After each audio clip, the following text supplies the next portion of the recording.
Lightning like Steve McQueen. I'm in the fast lane when the light turns green. And I built tough, I ain't nothing but grit. Cause I made rugged blood, sweat, and spit. Yeah, like a horse I fly. Better push yourself in for a bumpy ride. I like to play hard, but I work harder. And I weather the storm cause I'm built stronger.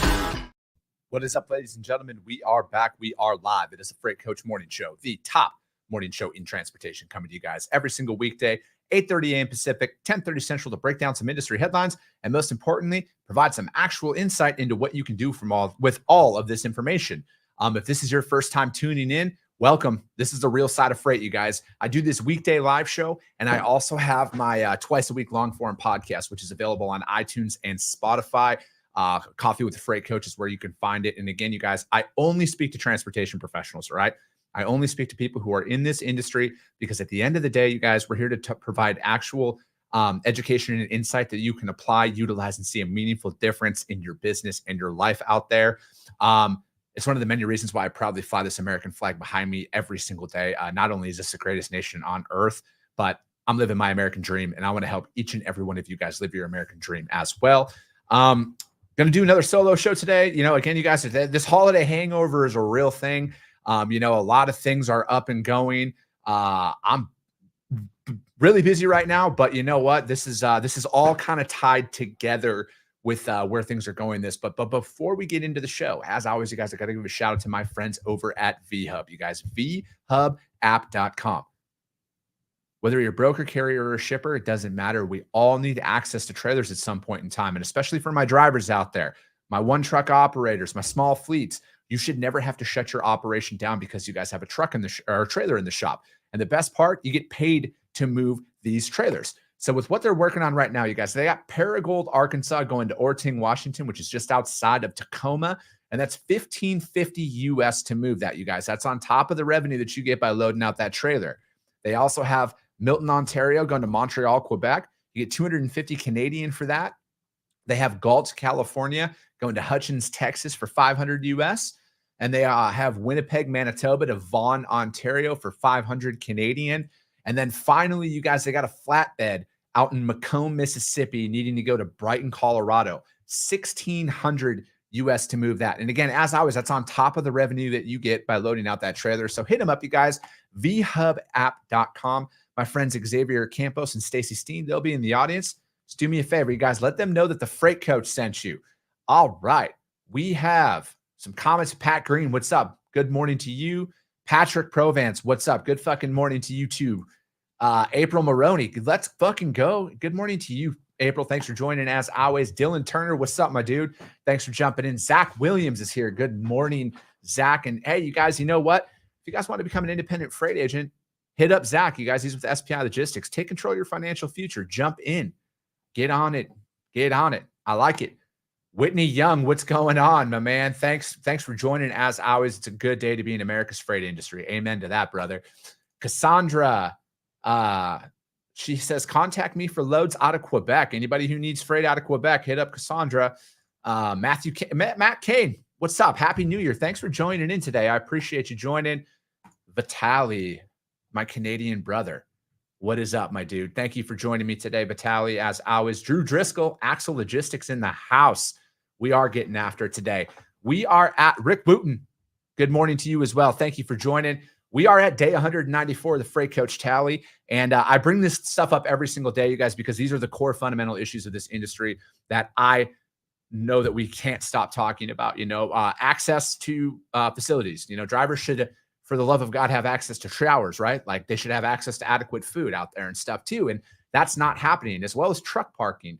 And we're going to continue to talk about this stuff every single day, you guys, because I don't do this for vanity metrics. You'll never see me posting up, these are my post impressions or any of that bullshit, because you guys, at the end of the day, this is about helping somebody out there. Like if it helps one person, this is what it's all about to me. And we're going to move this industry forward. We're going to progress this industry in the right direction instead of just talking at every fucking conference out there about, oh, this is the way things have always been. We are the fucking change. The audience on the show is the fucking change in this industry. Just a slap in the face reminder that diesel's back up to $4.58 a gallon out there. Don't shoot the messenger. It's up 97 cents year over year. I get this from EIA, you guys, the EIA.gov. I get all that information from the fuel on there. And again, you guys use this to your advantage when you're bidding out loads and everything, especially if you're completing any RFPs and everything. This is going to give you a good idea on what the fuel surcharge is going to look like out there as well. So yeah. Also, I was sent a DM by Emily Dresch this morning, and she had want me to bring up that it is Human Trafficking Awareness Month. And we did talk about this with Gabe Pankinen at Rocket Shipping. They're doing their big drive as well on this on fundraisers. And then also, you guys, Truckers Against Trafficking, I had them on my podcast as well. And you guys look into this. You guys, we got to continue to bring awareness to human trafficking in because it's in this industry, like pretty fucking rampant out there. So again, you guys, if you're looking to see how you can help and what more you can do, Truckers Against Trafficking is a great spot. If you're looking to donate to a phenomenal cause, hit up my friends at Rocket Shipping, hit up Gabe Pankinen, and he can help you guys out with that. All right, Erica Hamilton, good morning. Thank you for joining. Tracy O. St. Clair, happy Thursday. Let's roll. Whitney, what's up, Whitney Croxton? Thank you for joining in here. Stephen Tidal, Papa Freight is in the house. Good morning to you. All right, you guys, with it being a solo show, as always, I like to bring up some information on the, I usually do land analysis, but I was sent a more comprehensive report that I want to go over.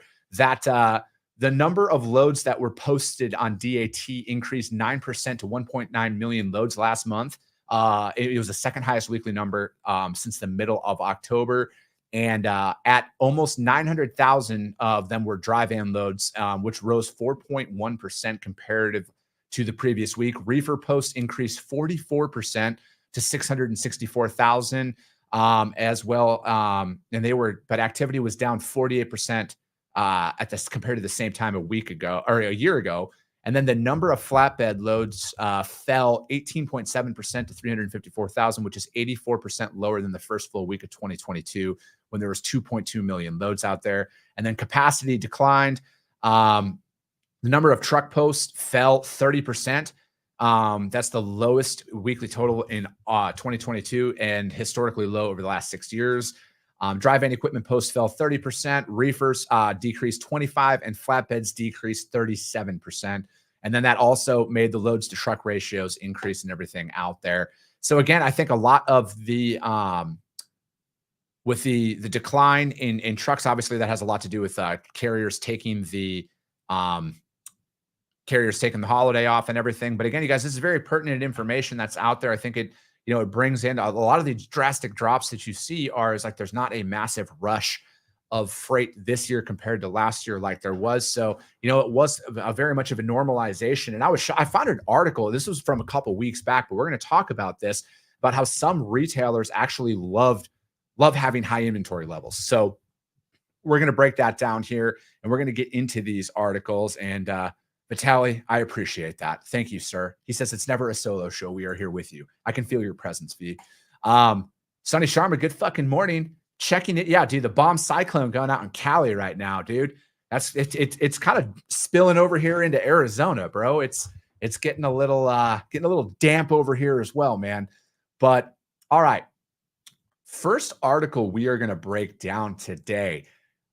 This is from the FreightWaves, and it's FMCSA proposes tougher rules for truck broker financial backing.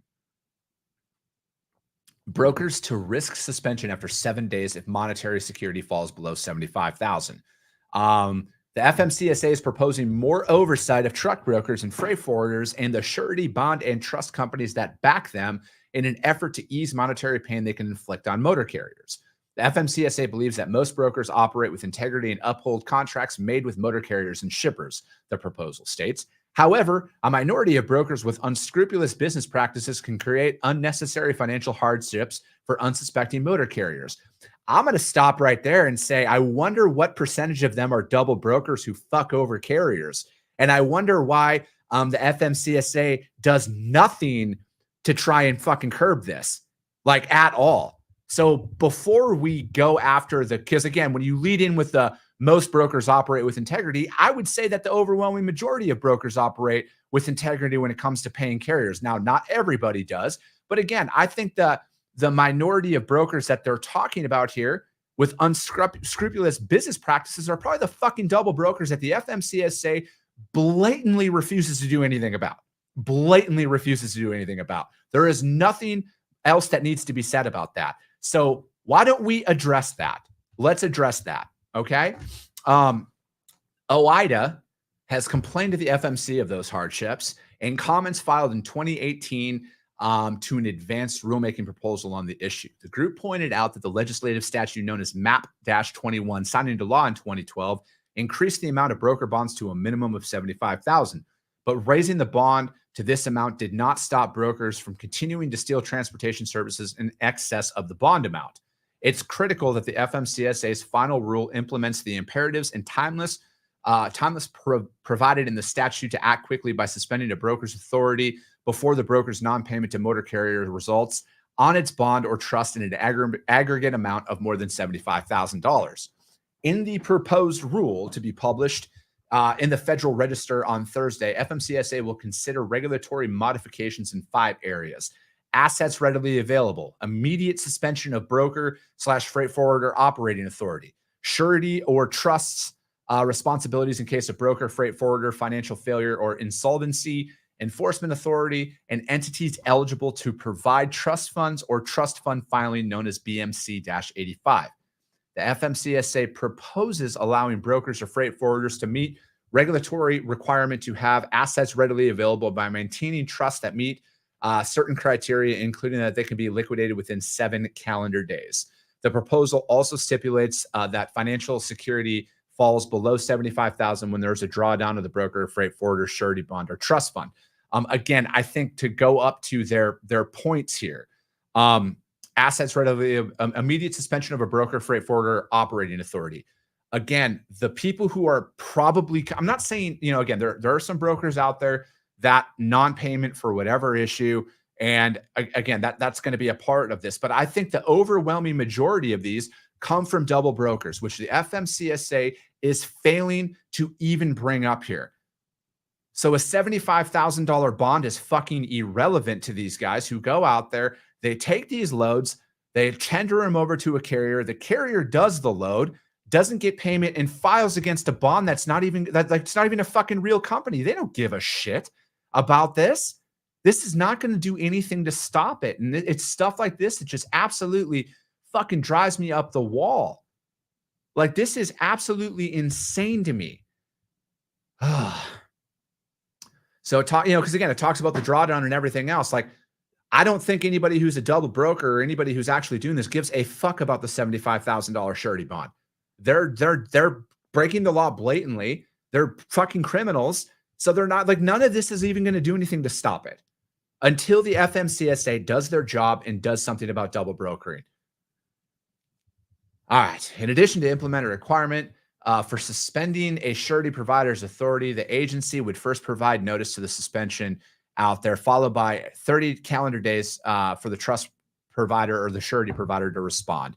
The FMCSA attempted to estimate how many brokers fail or pay motor carriers, and noting that approximately 1.3% would see a drawdown. 1.3%. There's 18,000 freight brokers out there. I went to public school, but that doesn't seem like a whole hell of a lot. All right. Of these brokers, 70%, 75 may receive total claims in excess of $75,000. It is the FMCSA's intent that the provisions in this rule, if finalized, would mitigate the need to initiate proceedings and alleviate the concern of broker non-payment claims. In its own comments filed in 2018, TIA, which represents brokers, asserted the enforcement should be focused on fraudulent surety and trust providers. If such companies are allowed to operate, TIA argued they will not have the funds to pay the carriers for their claims, especially in an economic downturn when business failures rise. The TIA urges the FMCSA to give its highest priority to ensuring trust companies providers and fully funded. I would take it a step further. All right. Comments for proposal are due on March 6th of this year. I would take it a step further, FMCSA. I know you guys are listening to this because I see the metrics. FMCSA, do something to stop double brokering by not allowing these individuals to completely reincarnate. Stephen, I'm going to address that as well after this. But again, if you're able to reincarnate time and time again, the next day, again, Go back to the case where that young driver brakes failed and he failed to hit the runoffs going down Colorado last year and hit and killed all those people. That company literally reincarnated the next day into a brand new business. Like, where is the FMC when it comes to the FMCSA when it comes to this? I think that is the core issue here. Sitting here and imposing rules upon everybody that doesn't partake in this, that does the right thing, that makes it harder for them to do this, is not solving a core issue. The core issue is that any one of these companies that they slap one of these things on is going to immediately reincarnate the next day under a brand new entity and do the exact same shit time and time again. The FMCSA really needs to take a hard look in the fucking mirror with a lot of this stuff that they're putting out here and trying to blame the hardworking men and women in this industry for this shit. They're doing nothing to address core issues except for putting more and more red tape to further remove themselves from doing their job. Steven says they should do something about surety companies going out of business. TDF closed overnight, took all the broker deposits. So brokers have to have a bond, but where's the bond on the bonding companies? Yeah. And that's why I loved what the TIA put in at the end there, is that the bond companies should be held liable to this as well. If that's what's going to be required of it. I mean, again, they need to do something here. Like we're talking about, imposing more and more rules without addressing core issues of the industry. And again, anyone from the FMCSA, I don't hate you guys. If you want to come on my show and we can talk about this, I would love to. All right. I would love to have a discussion with somebody from the FMCSA about how these are going to make the industry better. I really would love to talk to you about that. I would love for you guys to address double brokering as well. I would love to have a conversation. That article was from FreightWaves. You guys, FMCSA proposes tougher rules for truck broker finance backing. Let me see here. He says they need to do that a lot. Yeah, no, yeah, they got a lot. They got a lot. Instead of imposing more rules against everybody in the industry to remove themselves from any liability at all from doing their job. Yeah. Vitaly, is there no way to track corporate records like criminal records when it comes to these companies? They would only add so many cousins and uncles that a person can register. And that's the thing, V. I think that would be a good start. It truly would be a good start on how to do that and track a lot of this stuff. Because again, the people who get screwed the most are the carrier, first and foremost, that driver out there who does this load, and then the broker who initially tendered it over. And again, like, as brokers, you need to do more to vet the providers that you're working with. You guys, if they have one registered power unit but they got 87 drivers, apparently, come on, you guys, look for some of these red flags, vet these carriers that you're doing it with. And then again, for my carriers out there, I know this isn't for everybody, but when I, as a broker, want to talk to the driver, a lot of it is to verify this information. I need to verify what's out there because I want to pay you. My business, Freight Coach Logistics, we want to pay you for the work that you're doing. So that has a lot to do with it. And I know I saw Ingrid Brown's post about how some broker blew up her phone at 4 a.m. on a load that she wasn't even on for her and everything. But still, like, there's things that need to be done to address a lot of this stuff out there. And it's just constantly being overlooked, it seems. Next article we are going to break down is from the Wall Street Journal. Yes, Cassandra Gaines, I know you watch this, and I'll text you this as well. But yeah, carriers sure are starting to surface for risk assessment. People need to use those tools. Amen. 100% agree with that. And then you can also use Broker Carrier to set up all your carriers and notify all your carriers of every load that you have that are set up and vetted through Carrier Assure. And you can use in-network carriers and keep everybody nice and happy and optimize your operations. You guys should check that out. So yeah, this was an interesting read. This came out a couple weeks back, and it was talking about how some retailers are learning to love bulked up inventories. And it was a completely different take from the warehouses are busting at the seams, the sky is falling headlines when you see the actual retailers talking about this. Many retailers are discounting, canceling orders, and otherwise scrambling to get rid of a glut of goods filling their stores and warehouses. Some are embracing it, though. Merchants like Dick's Sporting Goods, Lowe's, and Walmart say that rising stock signals a recovery from last year's shortages driven by the disruptions that were out there and put them in a strong position to take advantage of consumer demand this holiday period. We are thrilled to have stock in Q4 inventory for the first time in a few years, and that's going to be robust, says Lauren Hobart, who is the CEO of Dick's. Supply chain experts say shifting views, some of the retailers toward growing stockpiles are a sign of rapid changes in consumer markets this year as sellers of apparel, appliances, and sports equipment try and take advantage of resilient demand in some sectors. The companies building their inventories are looking to ensure that they have items on hand at the right moment. And then oftentimes in retailing, customers face stockouts. If a customer is assured that the product will be available in their size, for example, in a retail store, then the customer is more likely to visit that store and purchase the product. The tactic appears to have paid off for Black Friday shopping. Real estate service CBRE Group said in a survey of 13 malls and outdoor shopping centers it manages said it found no problems with shortages of goods during Black Friday. Discount retailers Burlington and TJ Maxx are among those happy to stock up as other merchants look to offload goods. Burlington's inventories in stores was up 8% at the end of the third quarter. And then last year, our store inventories were just too lean going into the spring. TJ Maxx, or TJX, excuse me, which operates TJ Maxx, Home Goods, and Marshalls, said inventory, I should really fucking invest in that because my wife loves those stores, said inventory was up 26% in the third quarter compared with last year. But the retailer said that big jump left inventory turnover and markdowns in line with pre-pandemic levels, and that plans to keep stocking up. We still have plenty of liquidity, are in an excellent position to take advantage of the great buying environment. And then Lowe's says the same thing, that it plans to build out its inventory by ordering goods earlier than usual to be prepared for events beyond the holiday period. The overall retail sector's ratio of inventory to sales and measures how much companies have stocked compared to what they sell remains tight by historical standards. The most recent Census Bureau data shows that 1.25 in September 2022 compared to 1.47.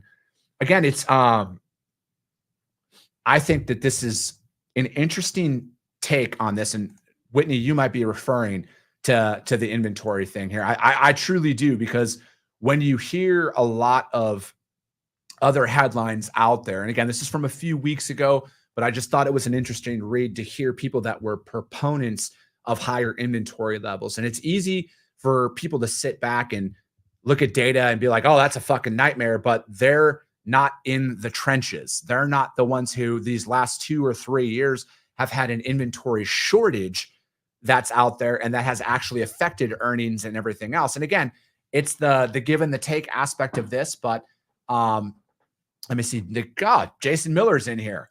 He says if they can look and say the stock we have on hand now really is going to allow us to provide our customers the service level we want to provide them, then yeah, it may be that we've had to have before COVID, but but the lead times are longer. And then I talked about Nike was looking to discount specific goods, and the company reported inventory rose 44% the last quarter, and their CFO, Matthew Friend, said only about 10% of the inventory was excess merchandise that Nike was looking to move quickly. So get your money out there if you're looking to stock up on some Nikes. Walmart reported inventory rose about 12.4%. Most of that was in stores rather than in the supply chain, said John Furner, who's the president and CEO, where backups had troubled the retailer in 2021. Last year, we were quite low. Again, it's a very interesting take on this, because again, you see one side, and Whitney brings this up, all the headlines talked about retailers dumping stock, and then I would agree what consumer spending will look like and how it'll impact freight volumes in 2023, because a lot of the stuff that you see out there was talking about how everything was overstocked and that warehouses were busting at the seams, which is, I mean, it's technically true, but when you hear from the actual retailers themselves stating that they enjoyed having it, and that it made it a lot easier to navigate through this holiday season. And again, I would say that probably some of the overstock stores are going to be running and gaining a lot of goods here this year, because a lot of these companies are going to dump whatever didn't sell through their own sales. But again, I think that that's going to lead to some freight volumes as well, Whitney. I don't know what those numbers would look like. But I think the freight market is going to be, from a volume perspective, I think the freight market's going to be normal and fine in 2023. It's just when is that rebalance going to actually ensue and take place next year? Because everyone's going in and bidding at very, very competitive prices in their RFPs. And we all know at some point next year, it's going to flip. That article, Wall Street Journal, some retailers are learning to love bulked up inventories. And as always, you guys, all the links to the articles that I break down are over on the Freight Coach YouTube channel, as well as the Coffee with the Freight Coach audio only replay of this, which is available on iTunes and Spotify almost immediately after the show. And if you guys go over to those other platforms, you guys could subscribe, share, rank the show on there as well. It just helps continue to push the outreach. Because as always, you guys, if you guys see value in this, your network's going to see value in this as well. Yes, Drew, FMCSA versus the coach. Get the popcorn ready. It won't be that much of a knockout fight, but it'd be good to have an actual conversation with this and find out why there is so much shit being introduced that really hampers people's ability to do their job. Vitaly says, an accurate take, especially if the retailer has a large number of SKUs that cover all kinds of size, styles, and colors for similar items. Having that one niche item on hand can make the difference in a satisfied shopper and shoppers going elsewhere. Of course, I needed to break it down. I appreciate you joining me, Whitney. All right, third and final article is from Fleet Owner and a look at commercial truck trailer trends for 2023. This one really goes into, it was talking about the shortages and disruptions of what OEMs had to deal with for production for brand new equipment, whether it be a trailer, a truck, or whatever. And it's talking about,